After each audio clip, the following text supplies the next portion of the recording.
तो साथियों, कैसे हो आप सभी। मैं हरबेंद्र एक बार फिर से आप सभी साथियों का अपने परिवार हर क्लासेस 24 में आपका स्वागत करता हूं। आज बात करेंगे यूपीएसआई के जो एग्ज़ाम होने वाला है उससे संबंधित बहुत ही महत्वपूर्ण हिंदी के प्रश्नों के बारे में, क्योंकि अभी कुछ ही महीनों बाद यूपीएसआई का एग्ज़ाम होने वाला है। तो उसके लिए जो 40 प्रश्न हिंदी के आएंगे वो महत्वपूर्ण प्रश्नों के बारे में हम लगातार जो वीडियो बना रहे हैं उसी में अगली ये वीडियो है। और आपकी ये प्रीवियस ईयर के प्रश्न हैं जो अभी तक यूपीएसआई में यानी पूछे गए हिंदी के प्रश्न हैं, इसलिए इस वीडियो को बहुत ही ध्यानपूर्वक से देखें और एंड तक देखें। और यदि आपने अपने इस यूट्यूब चैनल को सब्सक्राइब नहीं किया है तो कृपया सब्सक्राइब जरूर कर लें, जिससे हम जब भी अपनी नई वीडियो अपलोड करेंगे तो आपको सबसे पहले नोटिफिकेशन मिल जाया करेगी, जिससे आप आराम से देख पाएंगे। आपको वेट भी नहीं करना पड़ेगा और आप यानी इसे जरूर सब्सक्राइब कर लें। अब जैसे बात कर लेते हैं, पहला प्रश्न, भाषा की सबसे छोटी इकाई को क्या कहा जाता है। Option A word, option B पद, ऑप्शन सी उच्चारण, ऑप्शन डी शब्द। इस प्रश्न का उत्तर क्या होगा, इस प्रश्न का उत्तर बताएं। और आप एक चीज़ जरूर ध्यान रखें कि आप यानी यदि आपको प्रश्न का उत्तर पता है तो आप कमेंट बॉक्स में उस प्रश्न का उत्तर को जरूर लिखें, जिससे आपको भी ये पता चलता रहे कि हाँ हमें कितने प्रश्न आ रहे हैं और कितने नहीं आ रहे हैं। और यदि आपको जो प्रश्न नहीं पता हो तो वो आप अपनी नोटबुक में जरूर लिखते जाएं, जिससे आप बाद में भी रिवीजन कर पाएँ। इस प्रश्न का उत्तर बताएं, इस प्रश्न का उत्तर क्या होगा। इस प्रश्न का जो उत्तर होगा वो आपका सही होगा, ऑप्शन ए वर्ड। भाषा की सबसे छोटी इकाई को क्या कहा जाता है, तो वर्ड कहा जाता है। क्या कहा जाता है, वर्ड। भाषा की सबसे छोटी इकाई क्या है, वर्ड है। और जो वर्ड के जो दो भागों में जैसे बांटा जाता है वो भागों के नाम क्या है, तो पहला नाम है आपका स्वर और दूसरा नाम है आपका व्यंजन। क्या नाम है, व्यंजन। यानी स्वर और व्यंजन दो भागों में वर्ड को यानी बांटा जाता है, और स्वर और व्यंजन यानी दो यानी भाग हैं।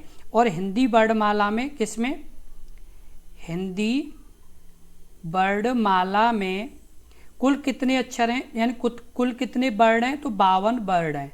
कितने वर्ण हैं कुल, तो 52 वर्ण हैं, जिनमें स्वरों की संख्या कितनी है, तो स्वरों की संख्या है 11। स्वर कितने, तो स्वर हैं 11। और व्यंजन कितने, व्यंजन हैं आपके कितने, 41। कितने व्यंजन हैं, 41 व्यंजन है। तो इसमें आपके यानी किस तरह से भी प्रश्न पूछे जा सकते हैं कि आपका ये भी पूछा जा सकता है कि वर्ड यानी जो वर्ड है वो मतलब कितने भागों में बटे हुए हैं, तो आपको आंसर देना स्वर और व्यंजन। दूसरा फिर पूछा जा सकता है हिंदी वर्णमाला में कितने वर्ड हैं, तो आपके 52 वर्ड हैं। फिर पूछा जा सकता है आपके स्वर कितने होते हैं हिंदी वर्णमाला में, तो 11, और व्यंजन कितने होते हैं, तो 41। इस तरह से आपके कई प्रश्न पूछे जा सकते हैं।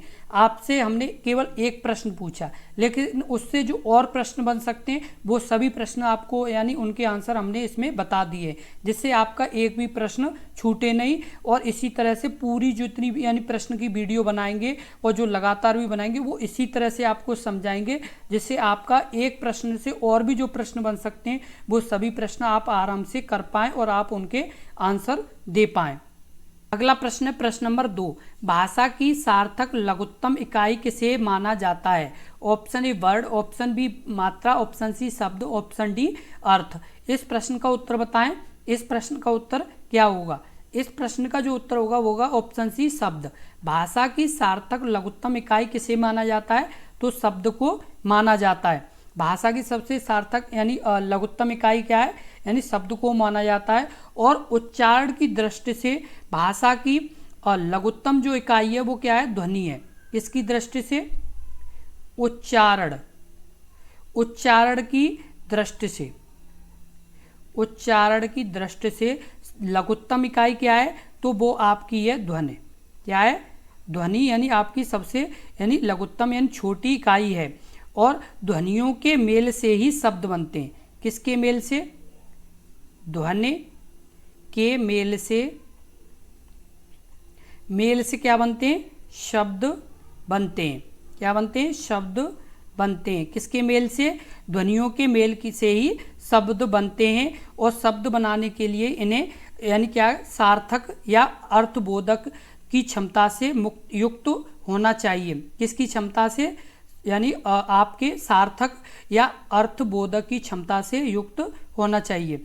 और ध्वनि सार्थक ही हो यह जरूरी नहीं है, यानी ध्वनि है जो वो सार्थक हो, कैसी हो, सार्थक हो, ये कोई ये नहीं जरूरी नहीं है कि मतलब सार्थक होनी चाहिए। जैसे छोटा अ, उसके बाद जैसे प या त, इस तरह के जो सब यानी आपके जैसे वर्ड हैं, तो ये यानी जो ध्वनियाँ हैं क्या है, ये जो ध्वनि जैसे अ प त जो आप मतलब बोल रहे हैं, यानी ये ध्वनियाँ क्या हैं, इन्हें यानी क्या कहा जाता है, इन्हें ही यानी सार्थक हैं। ये किस तरह की हैं, सार्थक हैं।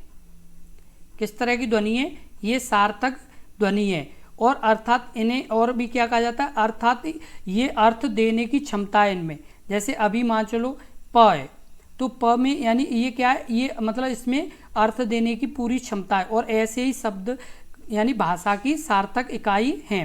जो ऐसे जो शब्द हैं जैसे अ प त, ये क्या है, भाषा की सार्थक इकाई हैं।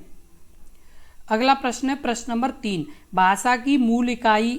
ऑप्शन ए अक्षर, ऑप्शन बी संकेत, ऑप्शन सी ध्वनि, ऑप्शन डी वर्णमाला। इस प्रश्न का उत्तर बताएं।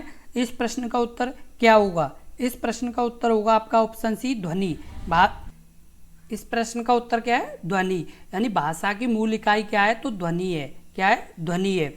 भाषा की जो सबसे छोटी, यानी इस तरह से भी पूछा जा सकता है, भाषा की सबसे छोटी, किस तरह की, सबसे छोटी या मूल इकाई, क्या, मूल इकाई या मूल इकाई, तो क्या है, ध्वनि है।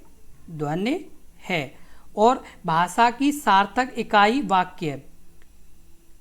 भाषा की सार्थक इकाई वाक्य है। क्या है, यानी भाषा की सार्थक इकाई वाक्य है। वाक्य से छोटी इकाई उपवाक्य होती है। वाक्य से छोटी इकाई क्या होती है, उपवाक्य। उपवाक्य, उपवाक्य से छोटी इकाई, उपवाक्य से भी छोटी इकाई होती है तो वो पदबंध होती है। पदबंध क्या होती है, पदबंध होती है। और पदबंध से भी छोटी, किससे, पदबंध से भी छोटी होती है तो वो होती है आपकी पद। क्या होती है, यानी पद सबसे छोटी इकाई होती है, जिसे मतलब क्या और कहा जाता है, जैसे शब्द। क्या, शब्द। और शब्द से भी यानी छोटी इकाई क्या होती है, तो वो छोटी इकाई होती है आपकी अक्षर। और अक्षर से छोटी होती है आपकी ध्वनि। अब इसमें आपको पूरी जानकारी मिली है। सबसे बड़ा यानी वाक्य, वाक्य से छोटी उपवाक्य, उपवाक्य से छोटा पदबंध, और पदबंध से छोटा पद, पद से या शब्द, और शब्द से छोटा यानी अक्षर, और अक्षर से भी छोटा क्या होता है, ध्वनि। यानी सबसे बड़ी इकाई क्या होगी, वाक्य, और सबसे छोटी इकाई क्या होगी, ध्वनि। इस तरह से भी आपसे प्रश्न पूछा जा सकता है कि भाषा की सबसे बड़ी इकाई क्या है, तो वाक्य है। सबसे जैसे छोटी इकाई क्या है, तो ध्वनि है, क्योंकि ये क्रम है। सबसे बड़ा वाक्य, फिर उपवाक्य, फिर पदबंध, फिर पद, और पदबंध के बाद जैसे अक्षर, और अक्षर के बाद ध्वनि। ये सभी क्या है, एक क्रम है। ये आपको क्रम को जरूर ध्यान रखना, क्योंकि इस तरह से यदि आपको क्रम पता रहेगा तो आप आराम से प्रश्नों को हल कर पाएंगे। और इस तरह से ही आपको लगातार समझ के चलना है। क्योंकि यदि और एक चीज़, और यदि आपको कोई भी चीज़ समझ में ना आए तो आप कमेंट करें, हम आपको यानी उस चीज़ को बताएंगे कमेंट में ही। अगला प्रश्न है प्रश्न नंबर 4, वर्णों के कितने भेद हैं। Option A 10, option B 2, option C 7, option D 8। इस प्रश्न का उत्तर बताएं। इस प्रश्न का उत्तर क्या है, इस प्रश्न का उत्तर बताएं। इस प्रश्न का उत्तर क्या है, तो इस प्रश्न का जो उत्तर है वो आपका है ऑप्शन बी 2। वर्णों के कितने भेद हैं, तो 2 भेद हैं। कौन कौन से, पहला है आपका स्वर, और दूसरा आपका क्या है, दूसरा आपका है व्यंजन। क्या है, व्यंजन। और कुल कितने वर्ण हैं, तो आपके कुल वर्ण हैं 52, जिसमें स्वर कितने, तो स्वर हैं आपके 11, और व्यंजन कितने, तो व्यंजन आपके 41। कितने, 41 हैं। तो इस तरह से आपके जब भी आपसे कोई भी किसी भी तरह से प्रश्न पूछा जाए आप आराम से उसका आंसर दें, बिना हड़बड़ाए, बिना कोई गलती किए हुए आप अपना आंसर यानी दें। अगला प्रश्न है प्रश्न नंबर 5। हिंदी भाषा की कुल वर्ण लिपियां हैं। Option A 33, option B 48, option C 44, option D 52। इस प्रश्न का उत्तर बताएं। इस प्रश्न का उत्तर क्या होगा? इस प्रश्न का उत्तर बताएं। इस प्रश्न का उत्तर क्या होगा? तो इस प्रश्न का जो उत्तर होगा वो आपका सही होगा ऑप्शन सी, ऑप्शन डी यानी 52। हिंदी भाषा की कुल वर्ण लिपियां कितनी हैं? तो 52 है। अभी जैसे किस तरह से आपकी 52 है तो वो आपकी पूरी हम बताएंगे कि किस तरह से। तो जैसे आपको बता दें कि हिंदी जो वर्णमाला में लिपियां हैं तो वो कौन कौन सी हैं। तो आपकी जैसे छोटा आ, बड़ा आ, छोटी ई, बड़ी ई, छोटा ऊ, बड़ा ऊ और ऋष, छोटी ए, बड़ी ए, छोटा ओ, बड़ा ओ, ये कुल 11 हैं। कितनी है? यानी 11 हैं। देखो 1 2 3 4 5 6 7 8 9 10 11 यानी कितनी हो गई? ये 11 हैं। उसके अलावा फिर बात कर लेते हैं जैसे क, ख, ग, घ, उसका अणा, ये कितनी है? आपकी 5 हैं। ये कितनी है? 5 हैं। और इन्हें क्या बोला जाता है? तो इन्हें बोला जाता है जैसे क वर्ग। क्या बोला जाता है? क वर्ग इसे बोला जाता है। उसके बाद फिर आता है च वर्ग। क्या आता है? च वर्ग आपका आता है और जिसमें कौन कौन से? च से चम्मच, छ से छाता, ज से जलेबी, झा से झंडा और यहाँ से ईंट। ये आपके कुल कितने? तो ये आपके हैं 5 हैं। कितने? 5। उसके अलावा आपके कौन सा वर्ग है? ट वर्ग। ट वर्ग में आपके कौन कौन से हैं? ट, ठ, उसके बाद आपका ड, ढ और अणा। ये आपके कुल कितने? ये भी आपके 5 हैं। उसके बाद कौन सा वर्ग आता है आपका? त वर्ग। कौन सा वर्ग? त वर्ग। त वर्ग में कौन कौन से हैं आपके? त, थ, द, ध। त, थ, द, ध और न।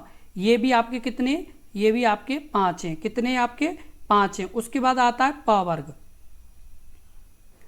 प वर्ग में आपके कितने? तो प वर्ग में आपके प, फ, ब, भ और म। ये आपके कितने हो रहे हैं? ये भी आपके 5 हैं। उसके अलावा आपका फिर आते हैं आगे य, र, ल और व। य, र, ल, व ये आपके कितने? 4 हैं। उसके बाद आपके कौन कौन से आते हैं? श, सीटी वाला श, उसके बाद षटकोण वाला श, सड़क वाला श और ह। ये आपके कितने? ये भी आपके कितने? 4 हैं। उसके अलावा बात कर लें और कौन कौन से आपके रह गए? 6 से क्षेत्री, त्र, क्षेत्र और ज्ञ। कौन सा? क्षेत्र, ज्ञ और स्र। ये भी आपके कितने? 4 हैं। उसके बाद आपके छोटी अंग और बड़ी अंग ये भी आपके हैं। ये कितने? ये भी आपके कितने? 2 हैं। और उसके अलावा आपके द्विगुण वाले बचे ड और ढ। ये भी आपके कितने? तो ये भी आपके 2 हैं। अब आपको ये पता चला होगा 11 ये हैं, 5 ये हैं, 16, 5 21, 21 और 5 26 और 5 31, 31 और 5 कितने हो गए? 36 और 4 40, 40 और 4 44, 44 और 4 कितने हो गए? 48, 48 और 2 50 और 2 ड और ढ 52। कुल कितने वर्ड हो गए? 52 वर्ड आपके हो गए। यदि आपको इस तरह से कोई भी प्रश्न पूछा जाए तो आप आराम से बता पाएंगे। अगला प्रश्न है प्रश्न नंबर 6। लिपि चिन्हों के क्रमबद्ध समूह को क्या कहते हैं? Option A word, option B वर्णमाला, ऑप्शन सी अक्षर, ऑप्शन डी वर्ड समूह। इस प्रश्न का उत्तर बताएं। इस प्रश्न का उत्तर क्या होगा? इस प्रश्न का जो उत्तर होगा वो आपका सही होगा ऑप्शन बी वर्णमाला। लिपि चिन्हों के क्रमबद्ध समूह को क्या कहते हैं? वर्णमाला कहते हैं। और जैसे हिंदी भाषा में सबसे छोटी इकाई क्या है? तो ध्वनि है। और हिंदी वर्णमाला में किसमें? हिंदी वर्णमाला में। हिंदी वर्णमाला में कितने यानी वर्ण हैं? तो आपके 52 वर्ण हैं। कितने? 52 वर्ण हैं। अगला प्रश्न है प्रश्न नंबर 7। कौन स्वर नहीं है? ऑप्शन अ, ऑप्शन बी ए, ऑप्शन सी ओ, ऑप्शन बी ब। इस प्रश्न का उत्तर बताएं। इस प्रश्न का उत्तर क्या होगा? इस प्रश्न का कमेंट बॉक्स में उत्तर लिखें। इस प्रश्न का उत्तर क्या होगा? तो इस प्रश्न का जो उत्तर होगा ऑप्शन डी ब। ब यानी क्या है? स्वर नहीं है।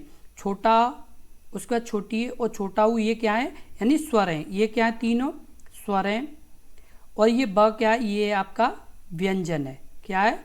व्यंजन है। और ये जो ब है वो ये क्या है? इस किस तरह का व्यंजन है? तो ये आपका व्यंजन स्पर्श व्यंजन। किस तरह का व्यंजन है? स्पर्श व्यंजन है। और आपको बता दें ये प वर्ग में आता है। किस में आता है? प वर्ग में आता है। और प वर्ग का तृतीय वर्ण है, यानी तीसरा वर्ण है। ये कौन सा वर्ण है? तीसरा वर्ण है। कौन? ब। अगला प्रश्न है प्रश्न नंबर 8। इनमें से ऋष क्या है? ऑप्शन व्यंजन, ऑप्शन बी दोनों, ऑप्शन सी संयुक्त व्यंजन, ऑप्शन डी स्वर। इस प्रश्न का उत्तर बताएं। इस प्रश्न का उत्तर क्या होगा? इस प्रश्न का जो उत्तर होगा वो आपका होगा ऑप्शन डी स्वर। इनमें से ऋषि क्या है? तो स्वर है। स्वर कौन कौन से हैं? छोटा, बड़ा, छोटी, बड़ी, छोटा ऊ, छोटा ऊ, बड़ा ऊ, उसके बाद ऋषि, छोटी ए, बड़ी ए, छोटा ओ, बड़ा ओ, ये सभी क्या है? 11 आपके स्वर हैं। क्या है? ये स्वर हैं। और इसमें ही आपका ये ऋषि आया है, तो ये क्या है? आपका ये भी स्वर है।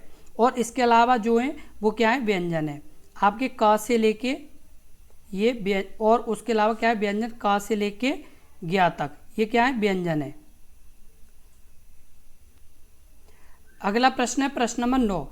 इनमें से किस शब्द में ऋष की मात्रा का उपयोग हुआ है? ऑप्शन वृष्टि, ऑप्शन सी क्रिया, ऑप्शन बी क्रिया, ऑप्शन सी वर्षा, ऑप्शन डी रिपु। इस प्रश्न का उत्तर बताएं। इस प्रश्न का उत्तर क्या होगा? इस प्रश्न का जो उत्तर होगा वो होगा ऑप्शन ए वृष्टि। यानी वृष्टि में ऋषि की मात्रा का क्या किया गया? उपयोग किया गया है।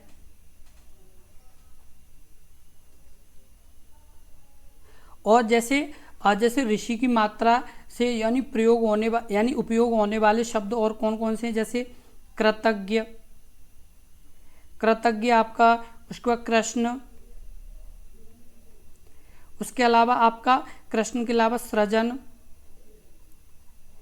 सृजन, ये सभी आपके किसकी? ऋषि की मात्रा का प्रयोग होकर के ये बने हुए हैं। वृष्टि, कृतज्ञ, कृष्ण और सृजन। अगला प्रश्न है प्रश्न नंबर 10। जिनका उच्चारण स्वतंत्र रूप से होता है और जो व्यंजन के उच्चारण में सहायक होते हैं उसे क्या कहते हैं?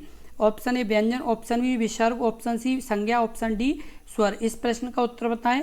इस प्रश्न का उत्तर क्या होगा? इस प्रश्न का जो उत्तर होगा वो आपका सही होगा ऑप्शन डी स्वर। क्या सही होगा? स्वर। जिनका उच्चारण स्वतंत्र रूप से होता है और व्यंजन के उच्चारण में सहायक तो होते हैं उन्हें क्या कहते हैं? स्वर कहते हैं। जो स्वर हैं वो उनका यानी मेल से ही व्यंजन का निर्माण होता है। यानी बिना जैसे स्वर के मेल के जो व्यंजन है वो अधूरे होते हैं। जैसे क है तो क अभी क्या है? क प्लस अ से मिलके बना हुआ है। किससे मिलके बना हुआ है? क प्लस अ से मिलके बना हुआ है ये क। अब जैसे प है तो प प्लस अ इससे मिलकर के ये प बना हुआ है। यदि अ को हटा दें तो आपका ये प है ये आपका आधा हो जाएगा। यानी ये पूरी तरह से पूर्ण नहीं होगा। जब आ मिलेगा तभी ये पूर्ण होगा। तो इसलिए ये मतलब जो स्वर हैं वो हमेशा स्वतंत्र है, लेकिन जो व्यंजन है वो मतलब स्वर की सहायता से ही यानी बोले जाते हैं। स्वर की सहायता से ही वो यानी क्या होता है? उनका उच्चारण होता है। इसी तरह के बहुत ही महत्वपूर्ण प्रश्नों की वीडियो देखने के लिए अपने इस YouTube चैनल हर क्लासेस 24 को जरूर सब्सक्राइब कर लें, क्योंकि यदि आप सब्सक्राइब कर लेंगे तो आपको इसी तरह की बहुत ही महत्वपूर्ण वीडियो लगातार मिलती रहेंगी जो आपके UPSI एग्जाम के लिए बहुत ही महत्वपूर्ण है। तो आप ज़रूर सब्सक्राइब कर लें और इस वीडियो को ज़्यादा से ज़्यादा शेयर करें, जिससे आपका यानी जो अपना ये परिवार है और बड़ा हो सके, इसमें और भी अभ्यर्थी जुड़ सकें। इसलिए इस वीडियो को ज़्यादा से ज़्यादा शेयर करें।